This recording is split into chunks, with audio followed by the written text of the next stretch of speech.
Hello, hello. So, we are going to make lemon chicken stew, and it really is a wonderful recipe. It's thick. We are browning the chicken ahead of time, so we're gonna coat it in flour, and when you mix that with the oil, well, it's sauteed, browns a little bit, and then you add the stock, it thickens up your stock, so it's more like a stew. But anyway, we're going to learn a lot of different things today, and the first one is how to keep your cutting board in place. This is a wet rag. It's actually one of my dish cloths, and when it's wet, see, it doesn't slide as much. A lot less. Anyway, all right, so this recipe calls for 1.5 pounds of boneless, skinless chicken thighs. And I bought about a package about 1.7 to account for the fat that we're going to trim off. And you sure can't be squeamish about handling raw chicken. I don't know if it's I used to be. And I guess it's my restaurant background that I handled so much of it, it just doesn't really faze me anymore. So you don't have to get it all off.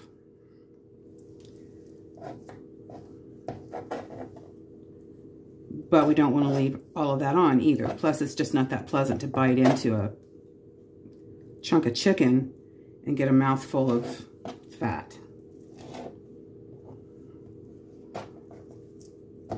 And then we're going to cube it. You want to keep them all about the same size. So that one's a little bit longer because it's thinner. And that we're just going to cut into.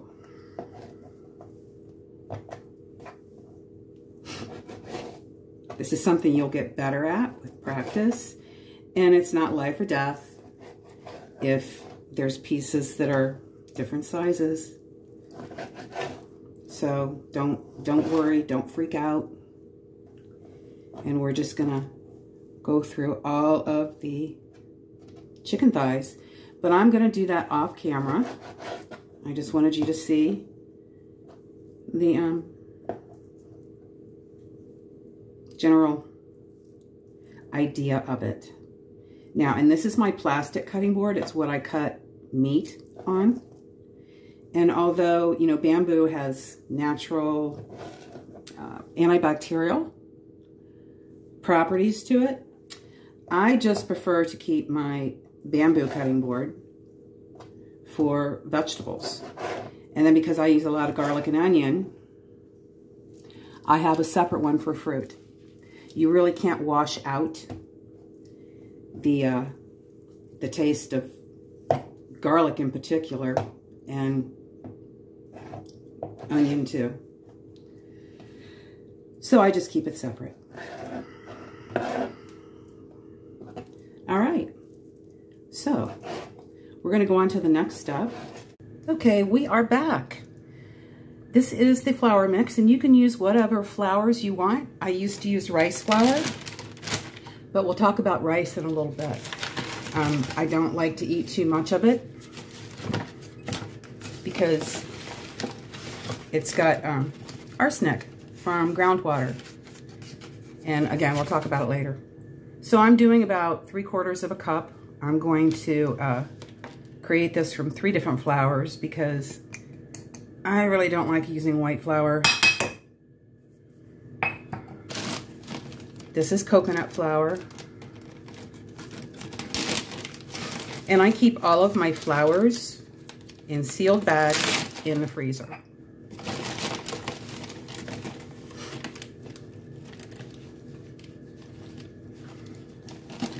Coconut flour tends to absorb more fat, so it can make baked goods drier. But we're gonna try this since we're cooking with it straight in fat. This olive oil, and I'm not going to use, this is arrowroot, and we'll do a some kind of recipe at some point that I use arrowroot instead of cornstarch, and it will make things like that same puffy, not really a batter, but coating on like sweet and sour chicken. So we're just going to use about half to 1/4 cup. And then we're going to season it. And again, this is not, it's not brain surgery and it's not life or death. Now, I don't like it when there's too much salt. So I added a teaspoon to about all of that. We're going to add black pepper.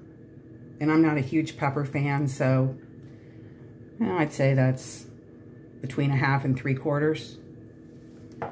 And then paprika, just because, not quite a teaspoon. And then we're going to add a little smoked paprika just for a little additional flavor, but just very little because it's strong.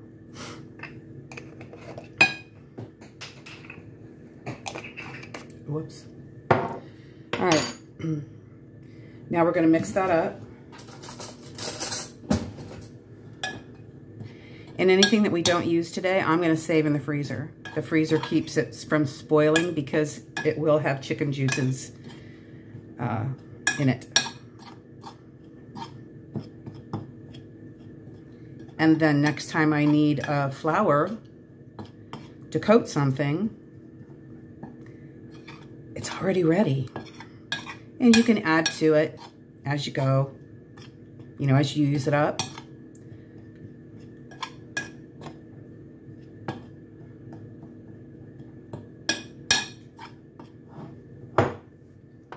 So this is all the chicken that I cut up.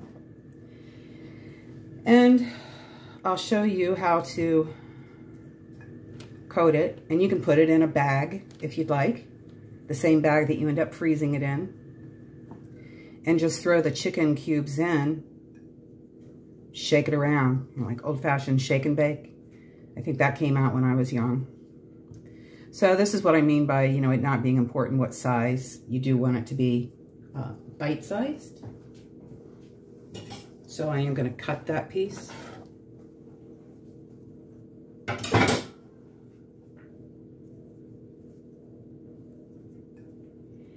And then we will move to the stove. So I'll see you over there.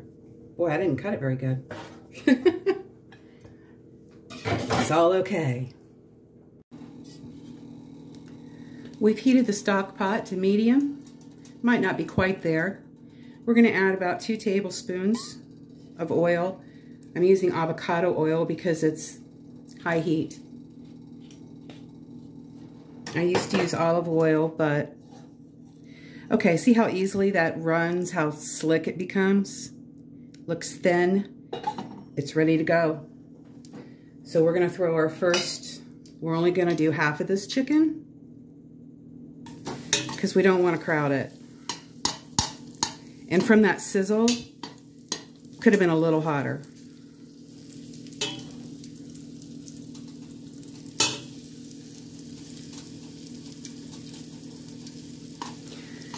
So we're not cooking it to done because it will finish cooking in the chicken broth.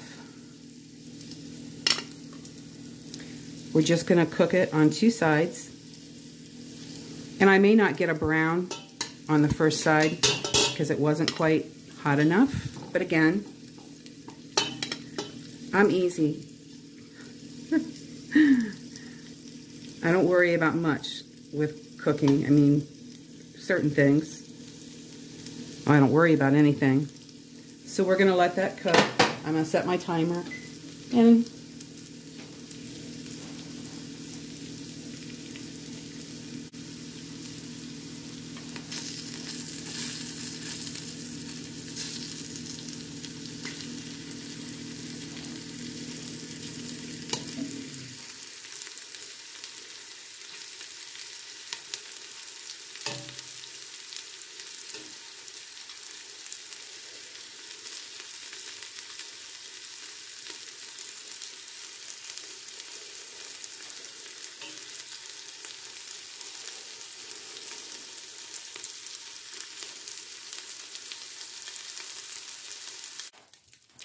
All right, so you can see the crusty bits. We're going to add a little more oil.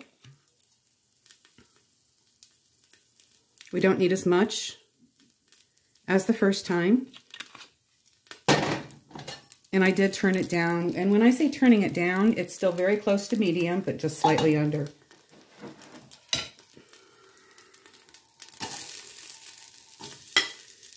We don't want to get all the extra flour in there.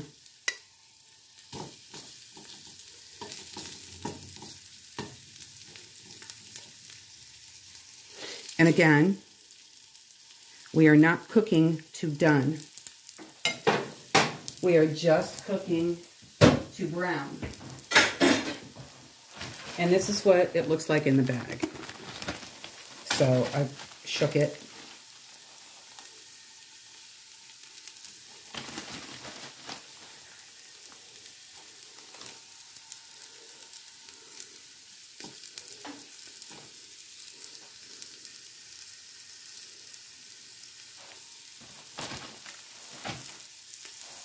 Setting the timer again for 2 minutes.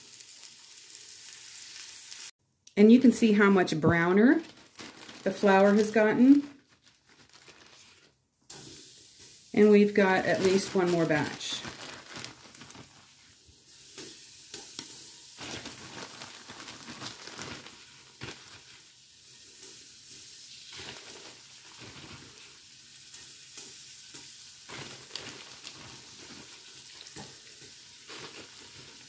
I think I can get it all in.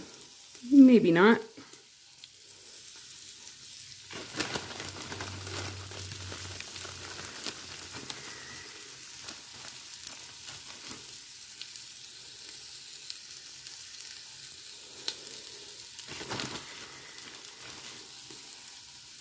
Yeah, I should have put more in the previous batches, but see, we've got some flour left. You can throw it out or save it. I'm frugal, so I'm saving it.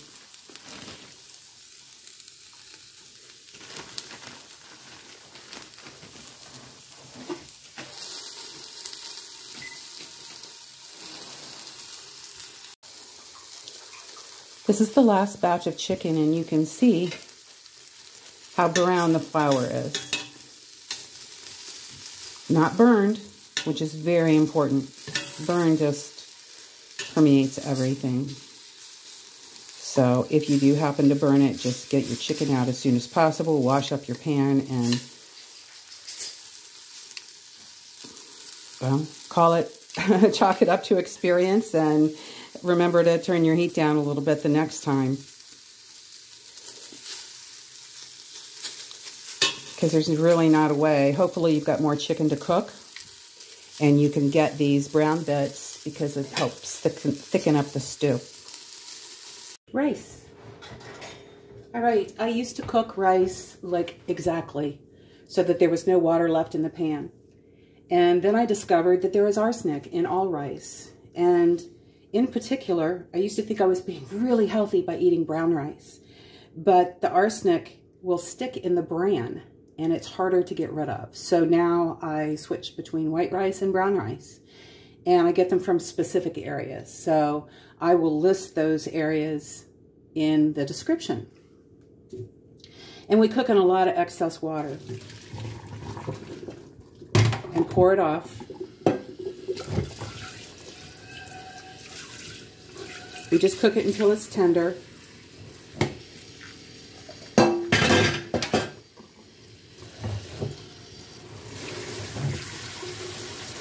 And rinse, rinse, rinse, rinse, rinse. And it just gets as much of the arsenic off as possible. You can also pre-rinse it, but you didn't see that step, so. And then we are ready. We have our rice cooked and ready to add to the soup when it's time for it. So I always buy organic carrots, and I don't peel them. There's nutrition in the peels. I do, however, try to choose kind of similar sized carrots.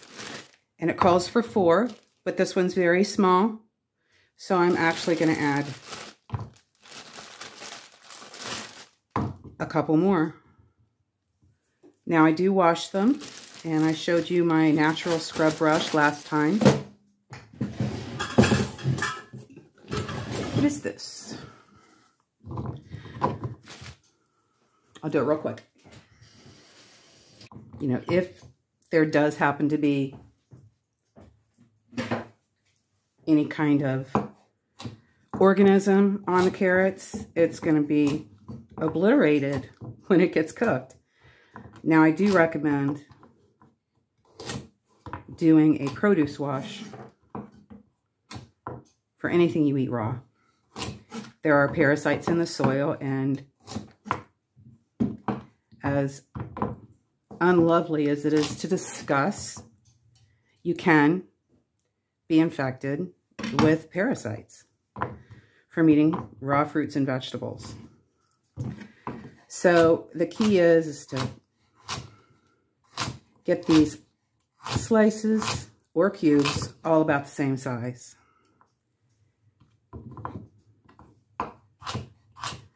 I'm doing about a 1/4 inch slice on this skinny carrot. That's another one.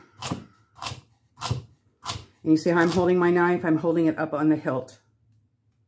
I'm holding the blade.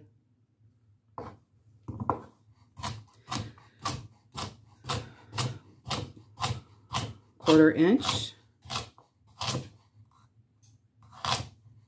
We'll just do this whole carrot in 1/4 inch. They're getting a little smaller, but so I'll show you how I cut the bigger ends. I actually cut them in half. Do you remember Campbell's soup? Remember those perfect little cubes? Well, that's what we're trying to do. So again, a little bit bigger than a 1/4 inch, so they cook about the same length of time, take about the same length of time. And obviously that's not going to cook the same as that, but it's soup, so it's forgiving. All right, we're going to do our celery next. And again, I'm going to cut some of these smaller. I absolutely recommend using organic celery.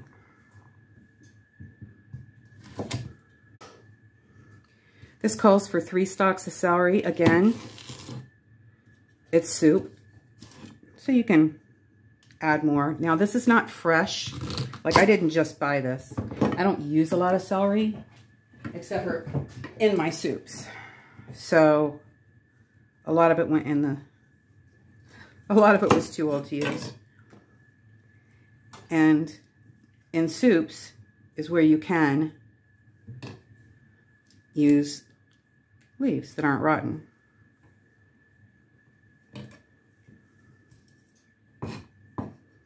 You want to be aware of where the tip of your knife is.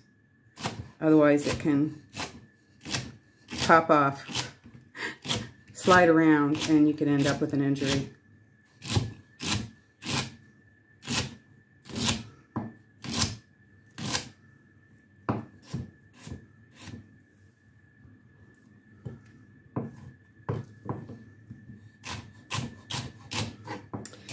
And if you remember from another soup recipe that I did, you just want all of your vegetables to be about the same size if they take the same length of time to cook. Now, celery cooks a little quicker, but personally, I like my celery cooked more than my carrots.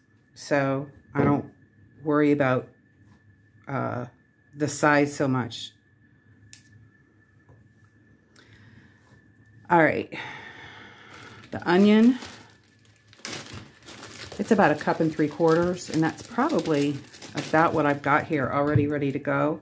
And we're gonna do it in a chop size.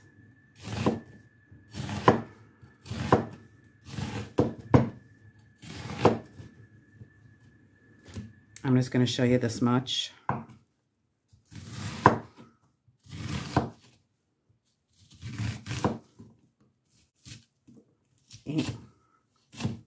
Even I'm not an expert. It slipped.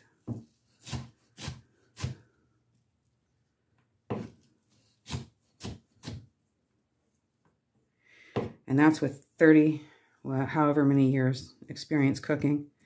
Now, this is the end. Can you see that? And I'm just going to cut it out and dispose of it. All right, so I'm going to cut up the rest of the vegetables and then add it to the soup. Okay, so I made a slight error. I was supposed to saute the vegetables before I put them in the liquid, or before I put the liquid in, and I failed to do that. But not a huge deal. The vegetables just taste richer when they're sauteed. So we're just gonna pretend like it didn't happen. It'll still be good. So I've added my chicken stock. I'm adding the water. Adding the bay leaf. The tarragon and thyme comes later. So what we're going to do now is cover this and let it simmer for 20 minutes. Okay, we have simmered and the carrots are tender. And it is now time to add our spices, our rice, and our chicken. So,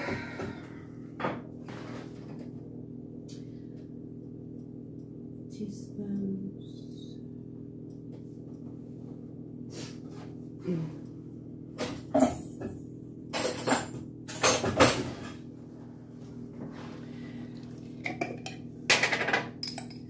It calls for 3/4 teaspoon of tarragon. I always add a teaspoon. I'm not a tarragon fan. It's really sweet for an herb, but I love this recipe, and I love the tarragon in it. The thyme also calls for 3/4, and that's what I'm adding. And then we are adding fish sauce. It's umami flavor, like soy sauce. It's like just one of those things that fills it out, improves it, and it's indescribable. So Red Boat is really the only fish sauce, say that 10 times fast, that I use. And you don't taste it. So you don't have to turn your nose up. You don't have to add it, it's an optional. Optional. Yes, it is. All right.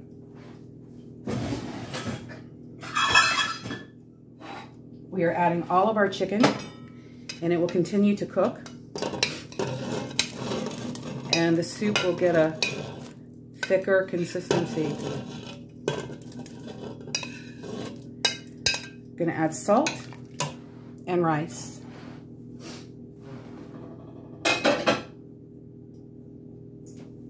The rice is 1 3/4 cup cooked. So there's 1 and about 3/4. And you can see I have some leftover rice, but I'll eat it. We'll make stir fry or something else for a quick meal.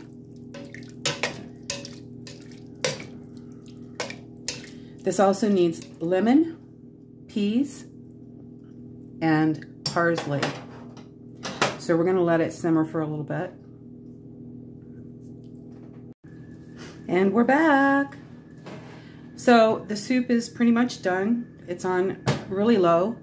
We're adding lemon juice, and the key to choosing a lemon that you'll get lots of juice out of is a real shiny, tiny pores and a real shiny skin. That's true for all citrus fruit.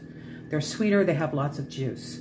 Now, this is an organic one, and I just didn't have that much to choose from. So, it's a little on the rough side. But, so I looked for a long time for one of these. It's wood, it's hardwood, and it's not plastic, and I'm not adding to the problems of the world. Anyway, it does an amazing job extracting the juice from lemons. Now, first time I was a little overzealous, and I actually had almost bitter lemon juice because I had gotten into the pith, which is more bitter than sour. And I'm just not a fan of bitter. So I learned. I strain it because lemons do have seeds. I think we're going to need 2 halves.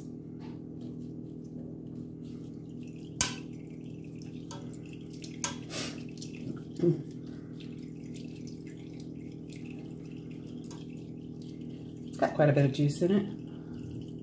Am I on camera?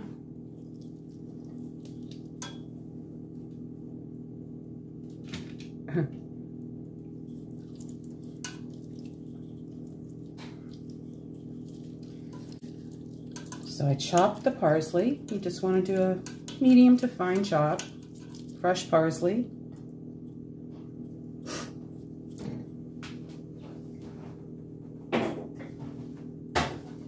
And the lemon juice is how much?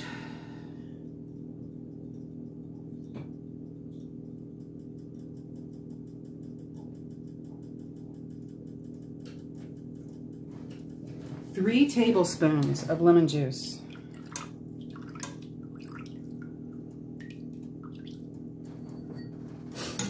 We'll see. 1, 2, not quite 3. So I'm going to do a little bit more. Because as I said, I like it pretty lemony. And the parsley is half a cup.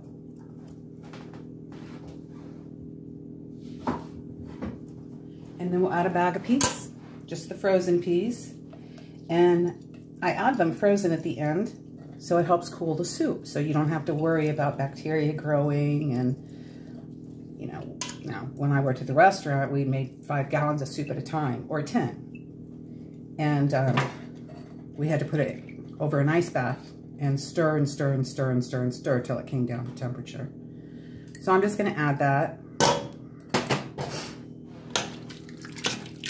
So you can see how thick it is, right?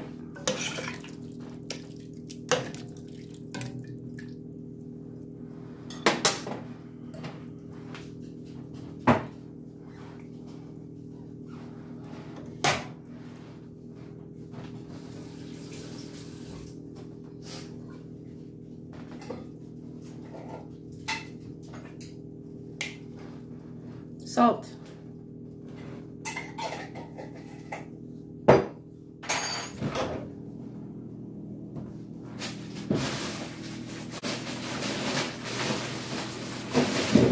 I guess I should have gotten the peas out. Add them tomorrow, so we are going to cool this down now. Thanks for joining me. Hey, if you learned anything, share my video with someone who wants to learn to cook, because it is the basics and it's from the beginning. I give you, I think, pretty much everything. And subscribe and like and comment. Ask me questions. Make suggestions. What do you want to see? I have a very wide repertoire. And I can even make, improve the health of a recipe if you've got one. Or find a recipe. Or, let's see, yeah, healthy it up, delicious it up. All kinds of things. Anyway, thanks for joining me.